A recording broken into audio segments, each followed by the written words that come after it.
चढ़ते सावन बाबा जल चढ़ब भोलेनाथ तोरे द्वार में जा जा जा जा शिव। चढ़ते सावन बाबा जल चढ़ब भोलेनाथ तोरे द्वार में मन के तू श्रद्धा पूरा करी हो अलिया तोरे द्वार में।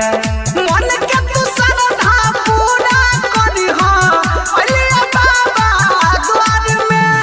चढ़ते सावन बाबा जल चढ़ब भोलेनाथ तोरे द्वार में मन के तू श्रद्धा पूरा करी हो अलिया तोरे द्वार में। मन के तू श्रद्धा पूरा करी हो अलिया बाबा द्वार में। बोलो बोलो देवघर वाले बाबा की। मन के तू श्रद्धा पूरा करी हो अलिया बाबा द्वार में।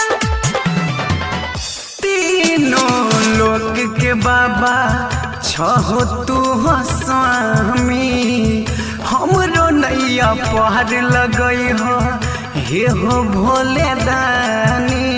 बोल बम बोलो तीनों लोक के बाबा छहो अंतर्यामी हमरो नैया पार लगई हो हे हो भोले दानी। कलिया भरोसा तोरा बाबा दहो न उपचार हो। कलिया भरोसा तोरा बाबा दहो न उपचार हो। मन के तू श्रद्धा पूरा करी हो अलिया तोरे द्वार हो। मन के तू श्रद्धा पूरा करी हो अलिया बाबा द्वार हो। Chandan Aryan recording studio Bakaur spot. मन के तू श्रद्धा पूरा करी हो अलिया बाबा द्वार में। पूजा में बाबा तोरा के लियो न कमी तोहब किया दुख देने छहो अंतर्यामी।